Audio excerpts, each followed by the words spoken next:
That's how we started to start the live stream. That's all right. I didn't know you was live. I was like, well, there you go. Anyway, it's all good. Hey, what's going on, everybody? You're live with Desmond, myself, and my brother in Christ here, Trey. And yeah, we're doing this live stream on the Kickstarter for the Burrow and the Blade. And yeah, I'm actually very, very happy. I mean, it started at 9 o'clock, and it is 12:33 right now. So let's show you guys where it is. There we go. So as of now, oh wait, why are you like? Oh, let's put you right here. Let's do We're at $314. it. Yep, 314 out of 1,000. So far We're on the almost first there. day, yeah, but like a little bit more than one third of the way there. Yeah. So yeah, we're doing pretty good here. Again, this is my first time doing this, so I don't really have extreme high expectations or anything like that. But I really do want to thank those who have been supporting, those who have bought in. Just kind of give you guys a look real quick before we get into the rest of the live stream. Um, show you guys a little bit of the rewards here. So you have the $5 reward, which gets you the ebook copy of the Burrow and the Blade and the special digital thank you card. You also get for the $15 pledge, you get the ebook copy, a high resolution digital wallpaper, digital copy of the map and character art, and also a section in a book where it goes to where's a dedication to the special backers or to the digital backers. Sorry. And then apparently people like this one more, the $30 value. You get a signed physical paperback copy of the Burrow of the Blade, your name printed in the thank you credits, and also the ebook copy and all the other digital stuff as well. All that will be added into that. For the $40 value, this one here, you'll actually get, well, actually, I can show you what you'll get. For the $40 value, you get the signed physical copy of the Burrow and the Blade, an exclusive art print of the Fivefold Fang, your name, the digital, and everything else I just mentioned. You get all of that. And if you guys look right behind me, hold on one second here. Let me take this down for a moment. And then I'm going to maximize my screen for a moment. And so you guys see that's pretty much what you'll get for the $40 value. You get that, which is done by my friend Psych Originals. His actual name is Azaria King. Very good artist. So you'll get that for your but an 8x10. You'll get a copy of that sent to you along with a physical copy of the Burrow and Blade, which will be signed by myself. And let me see. Now, another thing I was kind of surprised about, right? We got somebody at the $90 value, which is the ultimate set. So you get the signed physical paperback copy. You pretty much get everything that was mentioned. The exclusive art print, the high quality poster of the map, which is done by Adriano's Burzo. Sorry if I screwed that last name up. But he's an artist from Brazil. Very good guy. He's going to do our map for Trey's book as well. So still going to be working on that. And of course, again, you get everything that was mentioned before, all in one nice package. So yeah, again, want to thank you guys for supporting, and we're going to continue moving on. This is just day one out of the month, so we'll just see how we continue to go. Of course, I'm going to ask you guys, please share, like, and subscribe. Share the Kickstarter because this thing is only going to make it because of you guys.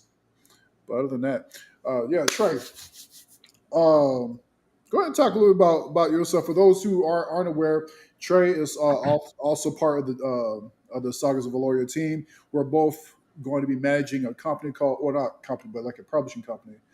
Publishing imprint. Right. Beacon Realm Publishing. And so kind of like tell them who you are, TD, for those who are new to you.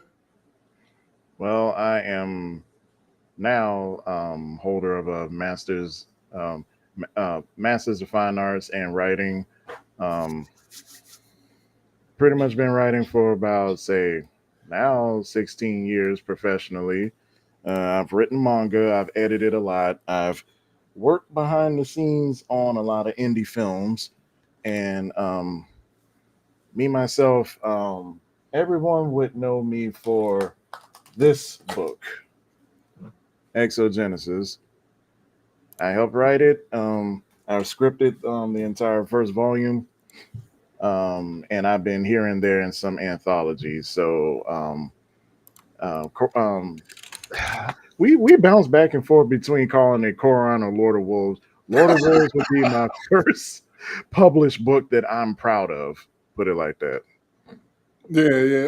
Yeah, so really quick, the main character's name is Koran, but the book itself is called Lord of Wolves, and it's set in the same fantasy world. So you'll still get all the same, or at least mentions of the characters that's in the Burrow and the Blade. And of course, you get exposed to a whole new continent, a whole new uh, wildlife system, everything. So pretty much what's going on with the Sagas of Valor, we work from top to bottom, bottom to top when it comes to creating everything. So you got wildlife, you got the flora, you got the continents, you got the whole world of lore, you got the creation story, all these things, and it's still being developed over over time because obviously not there's so much in this world. So like right now we have about 7 continents, and of course the way Veloria is actually set up, it's like a flat Earth type model, except it's divided into like two or three worlds. So you have like the inner world, which is protected by the essence wall, and then outside of that, you have like this weird realm where you have all these other beings. I'm not going to expose too much what that is.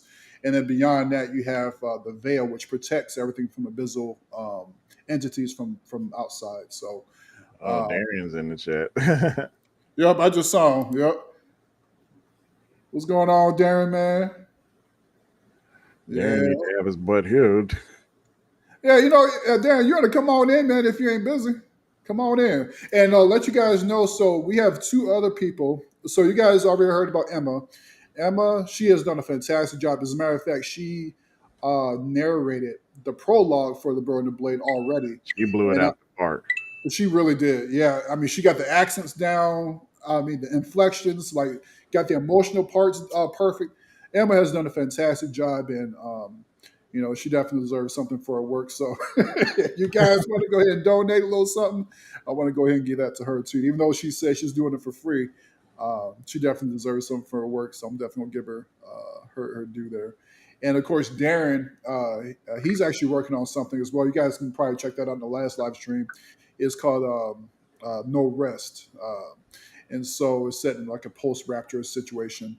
And yeah, check out that other live stream because he goes more into depth about what his story is all about. He's still currently working through it. So please go ahead and take a look at his stuff.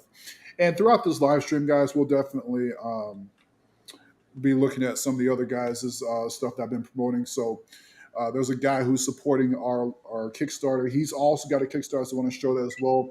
I also want to show this anthology that Trey's been working on because I just saw that on your Facebook page that you're working on a little sci-fi. So I want to go ahead and promote that. But I think you guys are like $20 off from where your goal is, so you don't need $20 more, right? Um, Wait, which Kickstarter? What? You know what? I wait. That Oh, was for Legend Fiction, yeah. yeah, Um, yeah. because I'm about to say you said sci-fi anthology, then I thought about another one I'm doing with other black authors where it's like set in a galaxy with a dying sun. So I thought about that. There you said Kickstarter. I said, oh, runners.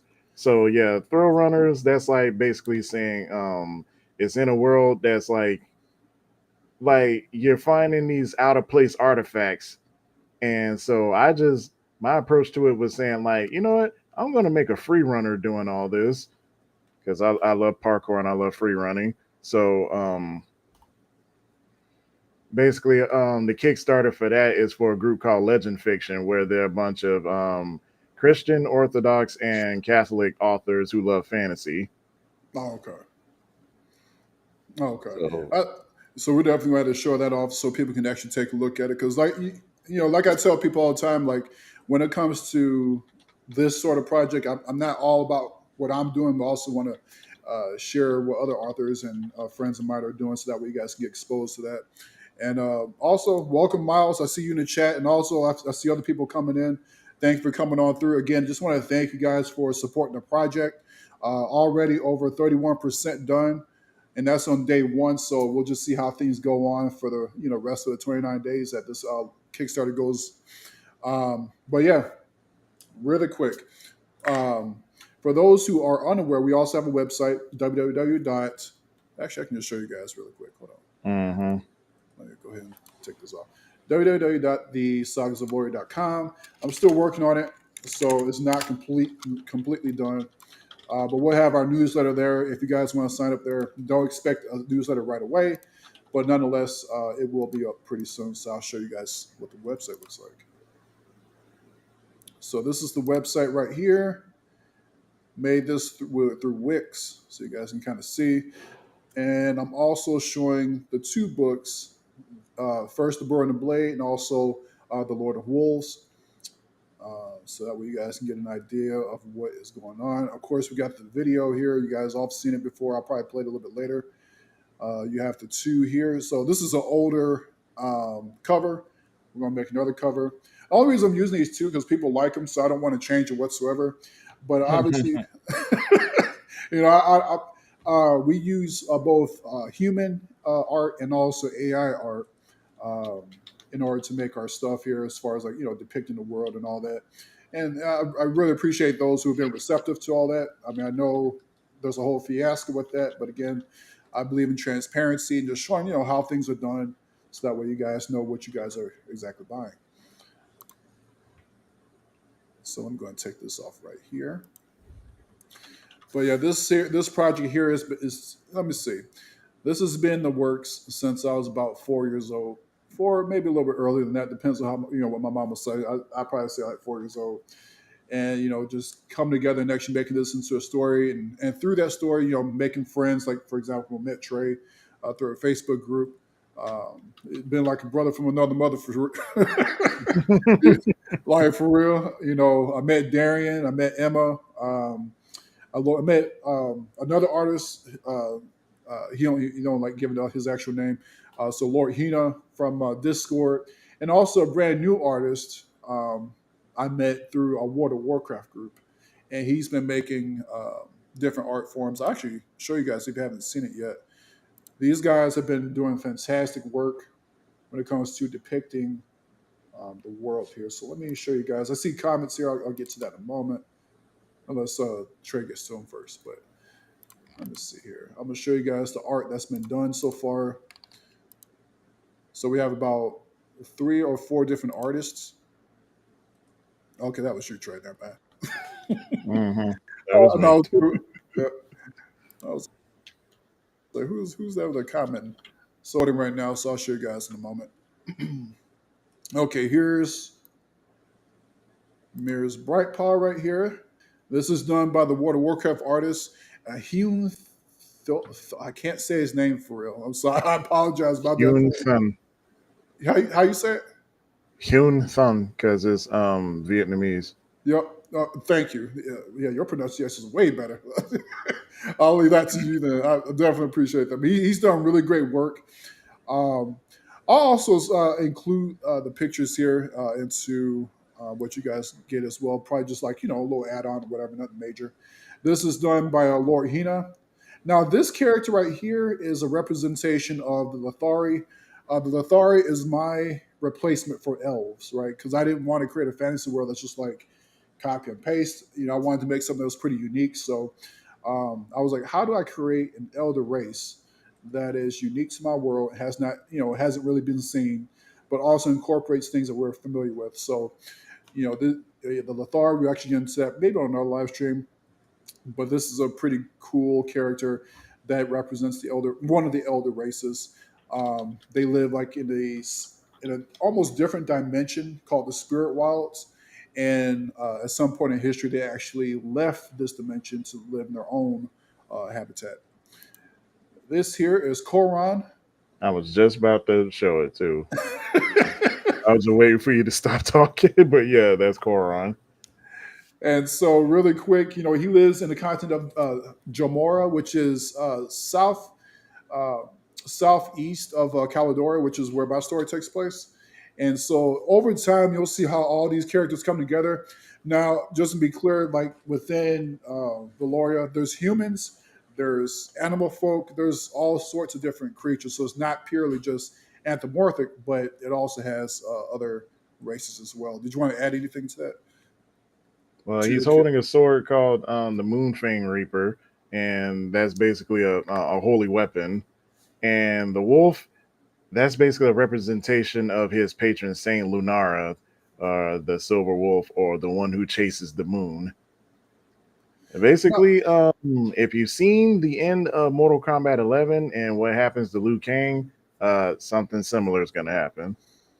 Now, really quick, because just kind of like inform people who are watching, the inspiration for Korra and, of course, the whole continent was Africa. So we have a lot of African mythology, which is adapted to this world. So it's different, but you'll also be familiar with it if you're familiar with African mythos. So, patron saint. When you said patron saint, what we're really talking about is the Orisha. If you guys are familiar with Igbo or Yoruba spirituality, they have these spirit beings where they're called the Orisha. We actually Hmm. renamed that to the Nikirai.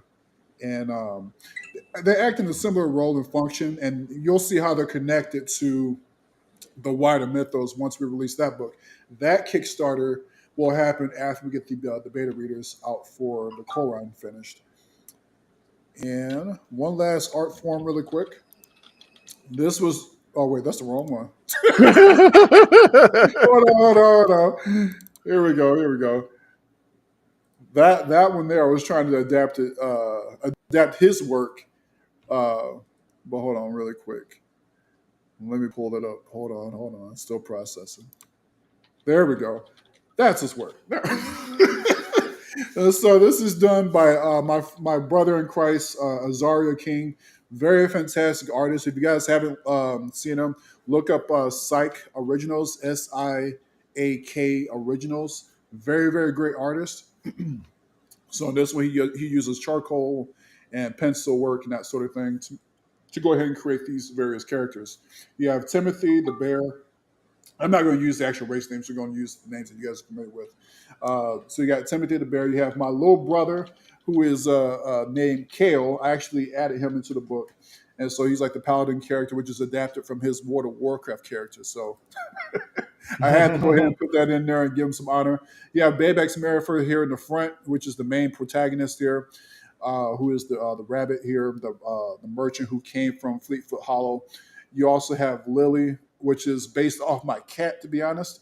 And so, really quick, if you guys haven't seen the other live streams, whatnot, um, Lily, the reason why she even has hair is because a kid told me the black spot on her head looked like a hairstyle, so she started calling her hairstyle Kitty Cat. So I was like, you know what, I'm gonna adapt that into the character itself, and so I gave her hair. And of course, self insert, got to put myself in there. I got myself as the ranger back there, Desiree, and this is what I do for a lot of people. So even like my beta readers, they have characters like minor roles within the story itself. Trey as well. He also has a character. We still have to put that into the Koran book because you'll definitely see him in there. Um, and of course, like I said, you have other people who are working with us, adding them into the book because really what this is really just again just having fun, adding people into it, getting ideas. There's been people who've given ideas for races. So I've been constantly building based on suggestions that people give me, and this world has become not just my own, but everybody who's taking part. So that has been a lot of fun, a ton of fun. Yeah, it has been a lot of fun, especially me slowly learning about everything and then how to adjust Koran's story to match the world. And I'm going like, does this fit? Okay, no, this probably won't fit. And then the whole thing, I'm trying to keep Koran's power in check so that he doesn't just come and start one-shotting people. If anything, the main stories with Burrow and the Blade are like the main D&D campaign, and Koran's book is like his backstory before he joins the campaign. Right. Right. I mean, and that's the thing too. I know we talked about this in our live stream, but I know people may be new to it, whatever. So I just want to mention this. The the powers within Valoria are is going to be very surprising to a lot of people, especially when you're thinking about anthropomorphic characters, and you're thinking about, oh, this must be like a little cute story. No, it's not. It's not a simple cute story. This thing here, again, you're diving into a world of gods, of demonic entities or eldritch entities, I'd rather say.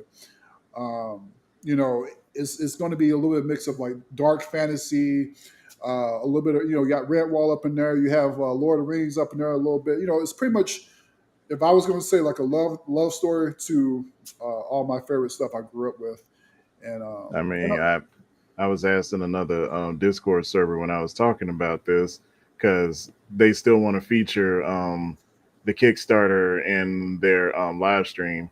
Someone asked me, how is it possible to write an African Lord of the Rings? And I said, the African part, that's just the aesthetic we've chosen. We could have easily just gone full European medieval times, but last time we've seen something with fantasy and African is there's this one indie comic where the creator is basically using Orisha for his backstory and mhm. Black Panther. Wait, Orisha and Black Panther? No, that's the other thing I've seen using fantasy Oh, and African aesthetic. oh, okay, yeah, yeah. I mean, yeah, because like you just mentioned there, I mean, that hasn't really been brought up, so it adds a different dynamic to the whole story, and I think it'd be pretty fun to get into something that a lot of people may not even be familiar with.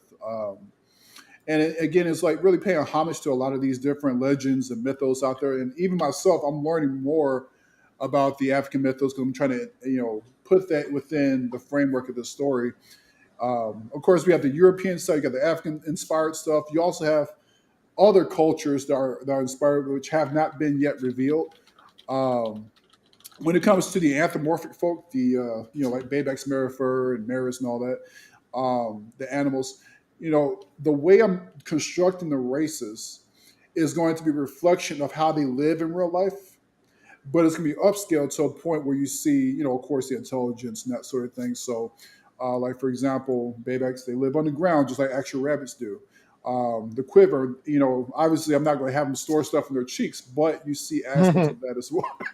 Yeah, you see their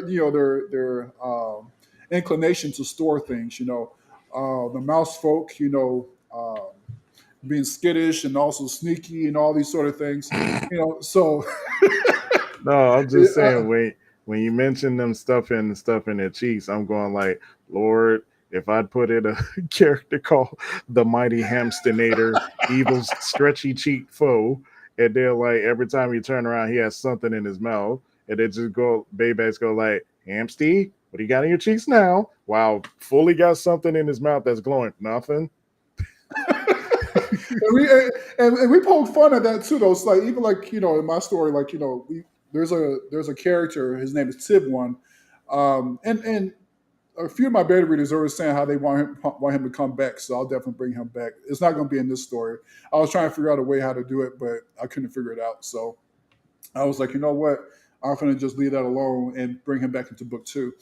But he is a hamster folk, and you see little times when they make fun of him and his cheeks because he eats so much, and you see his cheeks blow up. So little points like that, to keep the story, grounded to what his nature is, but also you see moments of like heroism and near death experiences, and bloody, bloody trials that these characters go through. So on one hand, it's like how do you tell a story that has all these elements into one and makes sense? Somehow we figured it out. We figured this mess out, and it just worked out really well. And you know what? Let me show you guys something else as well. I'm gonna upload. It's gonna take a while for me to upload it, but this has definitely been a lot of fun. Again, I just want to thank you guys for supporting. Um, let me see if I can find this really quick. If I can't find it, I'll just have to pull it up on. Wait, no, no, no, no, no. Hang on, guys. Hang on. I'm looking for it right now. I need to get better as far as like organizing my files because like I have so much stuff here.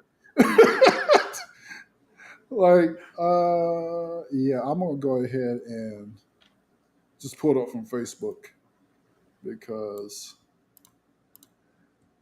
this here is a little. Hang on one moment, y'all. So really quick as well, while we're doing that, Trey, how soon do you see um, Koron coming out? After Burrow the Blade is out. Hopefully either next month or shortly right after. So like I'd say, so like latest is probably like November. Yeah. November. And so, okay, guys, my Facebook is now acting up, so I can't even show you guys what I wanted to show you. I should have had this up. I didn't think I was really going to show this, but it makes sense to go ahead and do that. If you guys haven't done it already, please follow us on Facebook. We're also on YouTube, obviously. I'm starting to get on TikTok. I know there's like a market there for that, and I just haven't like really touched TikTok like that. But eventually, I am gonna go ahead and here we go. I got it up now, guys. So if you guys haven't seen it yet, I'm gonna see if I can pull it up. Testimonials. All right, so you guys can kind of see that. And so all these are coming from our beta readers. So that way you guys know that this story has been tested and tried by actual readers, people who have edited stories and that sort of thing. And again, I want to thank these guys a lot because without them, I probably would have had no idea of how to put all this cohesively together because doing an epic fantasy is a ton of work. And it probably would have taken me a That lot it longer. is. It would have taken me a lot longer than I've been able to produce it because these guys here has been extremely helpful. And there's Ashley, there's Victoria, Mary, Bree. Um, there's others as well that you guys actually see the book. It's going to be in my acknowledgments. But I'm just going to read this really quick. Bree said, "I truly love reading this book so much. I can't wait to read it again once the story is finalized. I think the story as a whole is so well fleshed out, and the ending definitely leaves the reader wanting more. Anxiously waiting for the next book in the saga to see what happens next. I really like the fact that there is so much to be explored and resolved in the future. You've done an excellent job in fleshing out the world, lore, and individual characters so well." And really quick, I also want to give a shout out to Christopher Downs. He actually helped me out a lot when it came to the background characters. He pointed this out that the background characters initially weren't as fleshed out as they should have been. So this was like months ago, and I just went back in and just started focusing on these characters. Like, how do I make this person seem real? So I started working on that, and it came out really well. So to Christopher Downs, I appreciate you because without you, it probably would never been as good as it is right now. So definitely appreciate that. To Victoria, she says, I have to say, I love the part about the ring you added instead of the blade. Again, this you'll see what I'm talking about. It says the way it fits in Bayback's perfectly makes me feel that it was actually meant for him. And I like the part. I like how how it was with this part. Bayback stared at the ring, a mixture of honor and confusion flooding through him. This was meant for Stomper, his brilliant older brother, who had always been destined for great things. Father, this was his. Shouldn't we wait when he returns? I see Bayback as a young, unexperienced, and also real in his doubts if he will ever live up to his brother. But then again, he accepts the responsibility it carries and steps up, ready to take over where his brother had left. And so again, these are people who deep dived into the story. They gave me a ton. If you guys like to look at the Google document, I have tons of comments as far as like what to fix, what sounds great, what didn't, what should I take out, and that sort of thing. And the patience that they expressed towards the story has been phenomenal. So I definitely appreciate that. Um, Ashley, she said, I finished reading the story. Sorry it took me longer than I thought it would. I really love the story and its characters. Can't wait for more. You have taken inspiration from Redwall and completely made it your own. And so that was really the point. In being inspired by Redwall, but I didn't want to do a copy and paste. It's really Yeah. supposed to be like a honoring to Brian Jackson, his work. And all I did pretty much was just take inspirations, take my imagination, take what other people have said, and just put that all together. And thankfully, it worked out pretty well. Mary, she said, I think the Phantom chapter was my favorite. I was so engrossed in it. It was so well paced, action packed, and filled with emotion. So you guys will definitely get into a lot of that. It has been a very, very fun time writing this. And of course, I want Trey to actually talk about his part in writing Koran because, again, this is like the next part of the story that takes place, in a separate continent. So that way, guys can get a way in. If you guys didn't read Bird of Blade, you might want to read Koran and take a more African look at the story. I think that's gonna be pretty cool as well. They're not like okay, book one and book two where you have to read in order. No, you can read either or, and Yeah. you'll still come to the same conclusion. But go ahead, Trey. Go ahead and talk about Koran and a little bit more about it so people can get ready for it. Well, Koron came from me being dissatisfied with like my first experience with D&D, namely the role play. Like I built Koron to be, a barbarian, but still to have honor about him. And unfortunately, I was like in a group with a bunch of crash outs. And so even though the barbarian is always supposed to be the crash out, Koron was always like trying to do right because the one time he crashes out in the story, he lost everything. He made like a judgment call, clearly seeing evil in front of him, and destroyed basically an artifact that his people valued. And it's like because of that, his wife got whisked, basically got taken by the villain, and everybody's like speculating, well, maybe Koron did this to like incite war or take power for himself, and that's how he became the exile. He was exiled, and then he literally goes and is at his lowest point and goes even lower, gets jumped by these people who worships a blood god and has his tendons cut. But then Lunara, who he prays to, is basically healing his body bit by bit. So by the time he gets back to where they're taking him, he's ready to fight. Because they was full intent on throwing him into a fighting pit, even with his tendons cut. Now, I'm gonna say this too: be very careful with spoilers. You don't want That's to tell just me.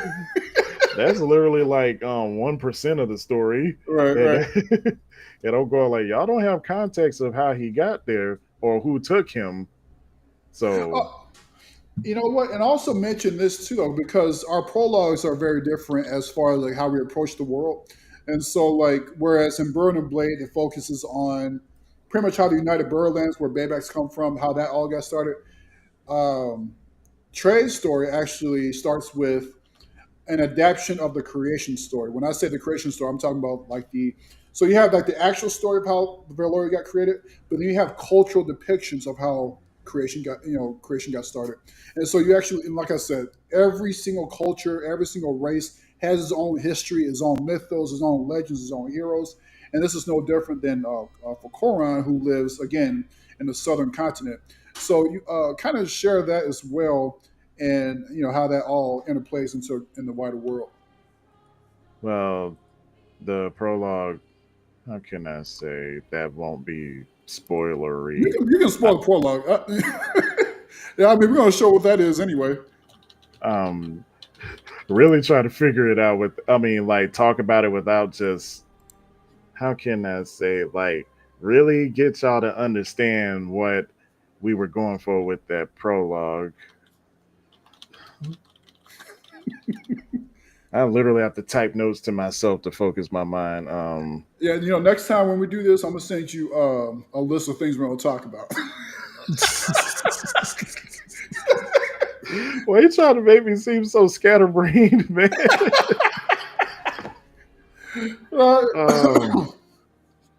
put it like this: the creation story, basically how the primordial era. Oh Lord, how do we pronounce this word? um, Ure.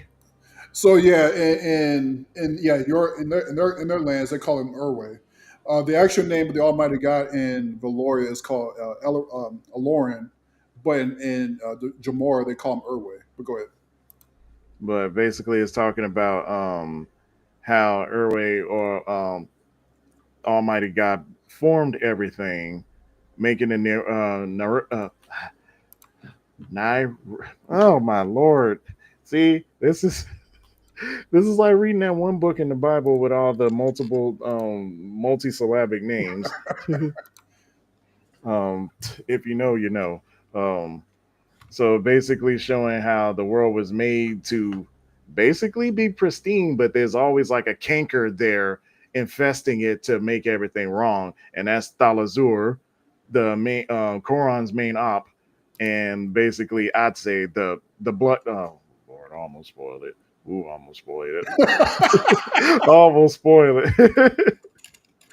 But basically, our Orisha, because for the life of me, I don't know which pronunciation we're settling on. Um, You're talking about the Nikolai? Thank you, the Nicarai. Yeah, there we go.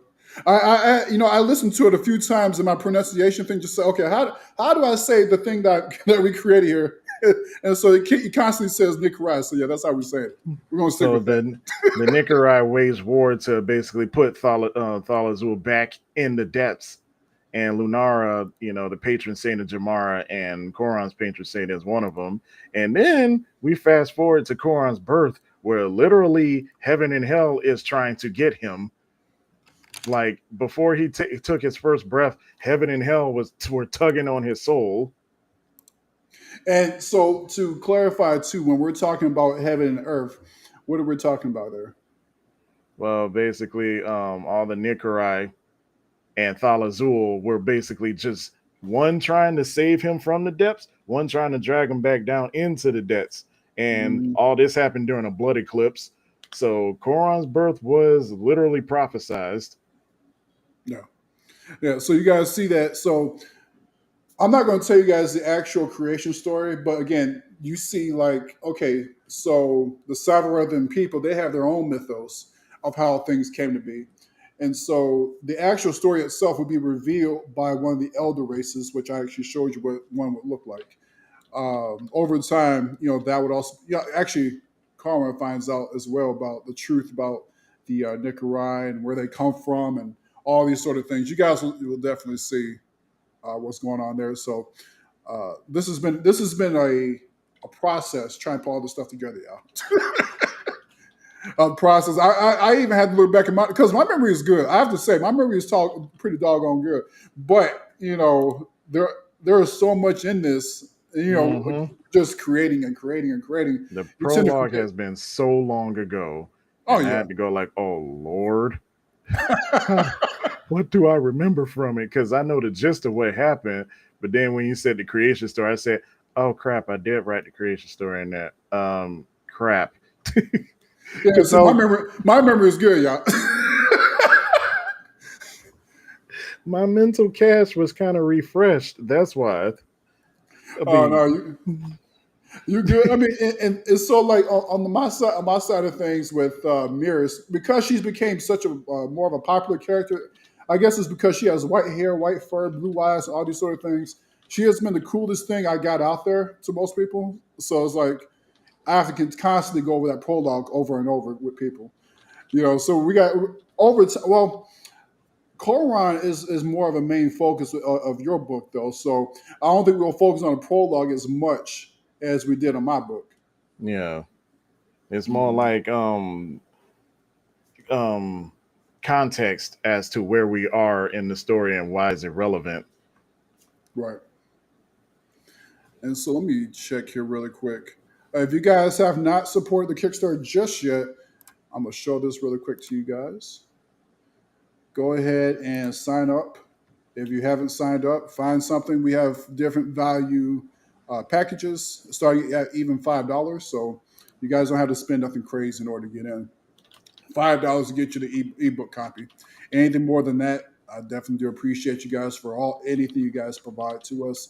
Again, as far as like the future, um, again, we're talking about doing the publishing company, the Beacon Realm Publishing, and this will also have, of course, Sagas of Valoria, but also a lot of trades titles as well that he's been working on. You want to talk a little about a couple of your main titles that you're working on? Well, only one that I want to talk about, Echoes of Elisara, which is my approach to romantasy, but from a Christian perspective. Because if I can be frank, romantasy nowadays is just people's excuse to write smut. And Desmond does not like romantasy because he thinks I that's know, all. I know. So I, I'm all good with romance stories, but romanticy, I can't. it's like they're using romantic, they're portmanteauing romance and fantasy. It's like a romance story disguised as an epic fantasy story. So I'm going like, okay, so why not have the romance as the plot and the fantasy accentuates it? Why not do that? But no, they just want to like fast forward to the next cheek clapping scene. And let me mention this too, guys, because I have gotten questions like this before, and I want to be very clear. As far as like, will there be romance in Sagas of Valoria? Sure, we got romance within the Koran story. That's fine, but will there be scenes that are just Spicy. spicy? Yeah, there we go. No spice whatsoever. I want to keep this We're as good funny as boys over possible. here. Right. I'm gonna keep this to the point where adults will enjoy it, but also kids can also enjoy it as well. Right. This is going to reach that PG-13 type of content. So, I would say on a violence end, we do try to, and on violence and also the horror end, we do push the lines a little bit on that. But as far as Co- like the spicier scenes, we don't.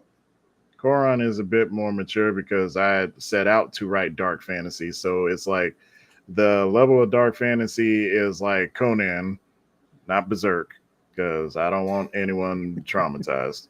Right. Yeah. Thank you for that. Yeah. I'm glad you brought that up. Right. So like, as a matter of fact, there was a kid, actually a couple kids who have read through the Burrow and the Blade, and so it's safe for kids to read it. Koran, I would say you might want to be at least a teenager to go ahead and read it. Yeah. So yeah. If you're okay with if you're okay with your kid watching, Conan the Barbarian, then you'll be good with Koran. But If your kid has watched the '98 anime version of Berserk, then yeah, he'll be all right. right. So we'll definitely have like those. How you said those ratings on there so that way you guys know. But again, just keeping it between those lines so that way it's engaging. It causes fear when it's necessary. You guys are on the edge of your seat when you get to those action scenes and wonder if your favorite character is going to die and all these sort of things. All that's there. The romance scenes are definitely there. You'll see, like for example, between Colran and his wife Lashima, that they're really close. They're really loving towards one another. You see that dynamic.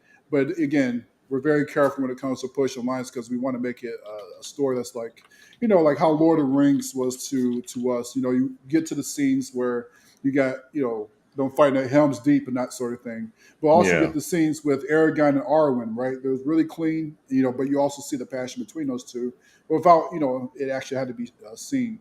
One of the memes that I've seen on Facebook or Instagram, it usually says, Lord of the Rings was 18 time Oscar winner, and not one cuss scene, not one sex scene, but yet it outdid everything. So that's something I pretty much aspire to do. You yeah, know, because with Lord of the Rings, um, Tolkien was showing just how basically showing passion in its most visceral form, being true to one another, longing across distances, not just, well, I'm going to just obey my flesh and bang this blonde chick right here who's pushing up on me, who I should clearly see as a little sister. yeah, because our Aragorn was how old was he? Like 80 years old at that time, Yeah, and he was he was like 80. He was 80, and for the life of me, I can't remember her. But yeah, Irwin, she was about, I want to say about 19. yeah. And on top of that, I think Arwen may have been way older than Aragorn was, wasn't she? Yeah, at least Yeah. um at least about centuries old by that point. Centuries old, and she was looking like a 20-year-old. Yeah. By the way, Liv Tyler, she killed the role. Arwen was one of my favorite female characters in Lord of the Rings. But yeah. So we and also just mention this. Originally, like when I did my take on Mirrors, right? She's when I created her, my inspiration obviously was Martin the Warrior, and originally it was supposed to be a guy, But again, this is the power of AI, right? So I started creating ideas, bouncing back and forth, and then all of a sudden, one of the characters came out with white hair. I was like, huh, that looks good. Okay, let's keep adding to this. And I was like, okay, let's make her a female, and bam, that's how Mirrors came about. And after that I started like making things about her. Then people took to that, and the reason why I bring that up is because you definitely see heroism in both the male side of things and also the female side of things.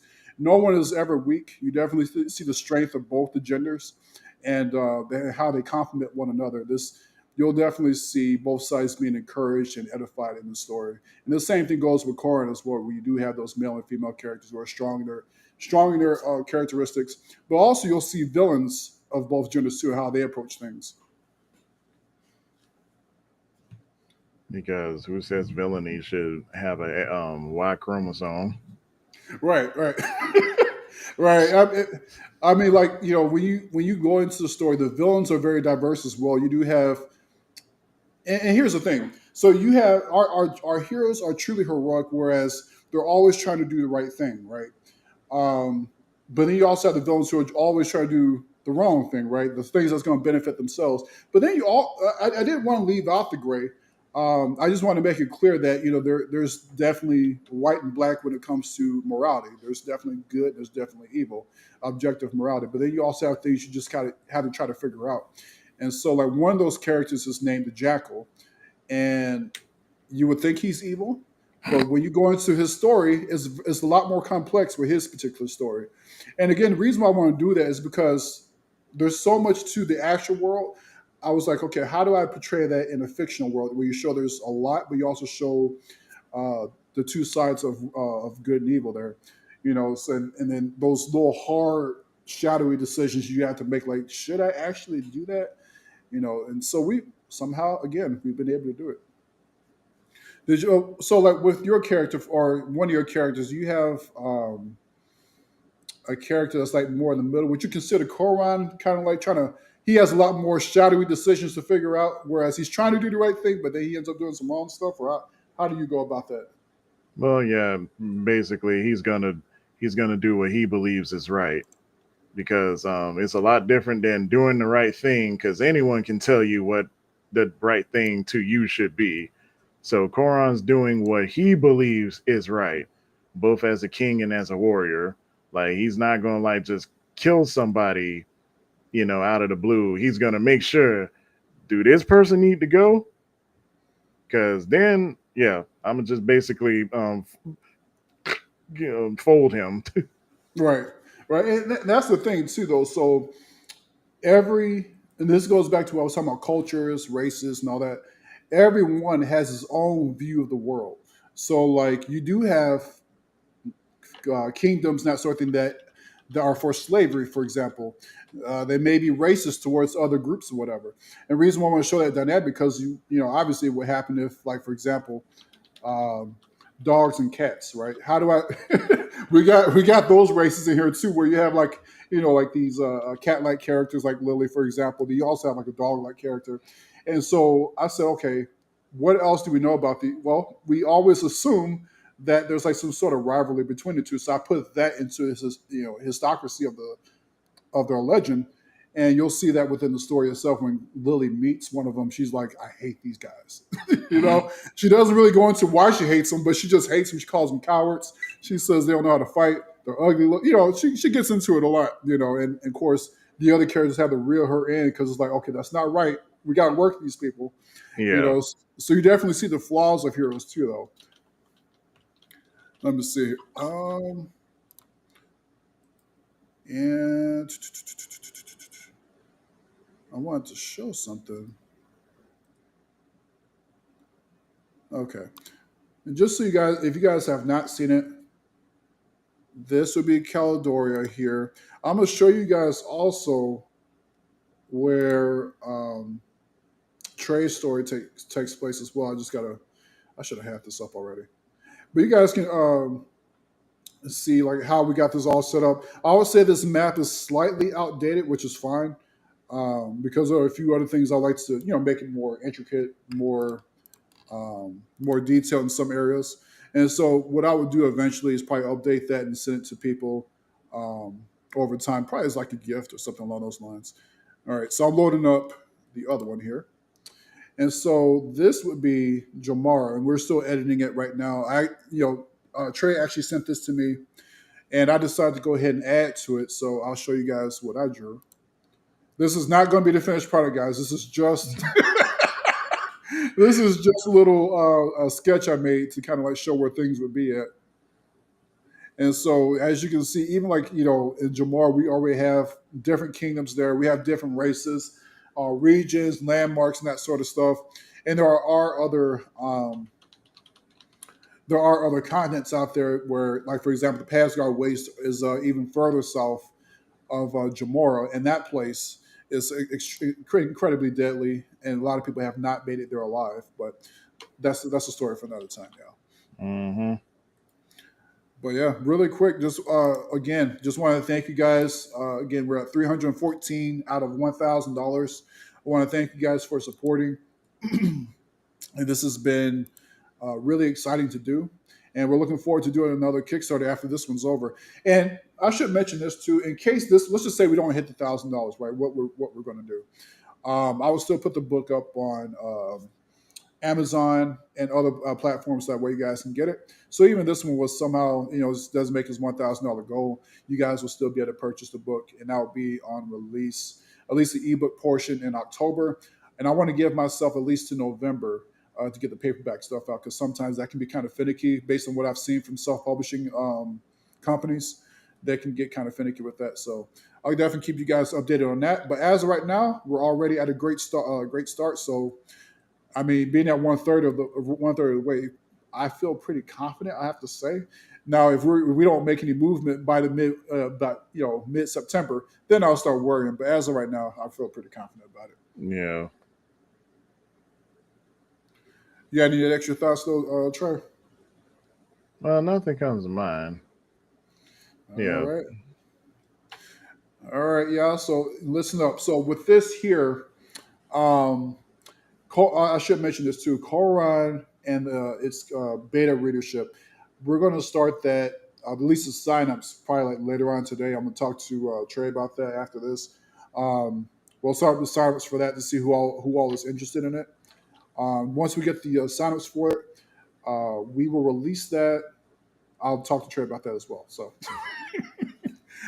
all right. So other than that, we hope to get Koran's story out after Burrow the Blade, so that way you have that to look forward to. Maybe give October 1st will probably start around that time, and just see how things go. But other than that, any final words before we close this up? Well, Father God, I hope that what we're trying to achieve here will come to fruition, and that we focus on you most of all, and not make this what we're, how can I say, we focus on you and we write to make you happy instead of trying to please man. Amen.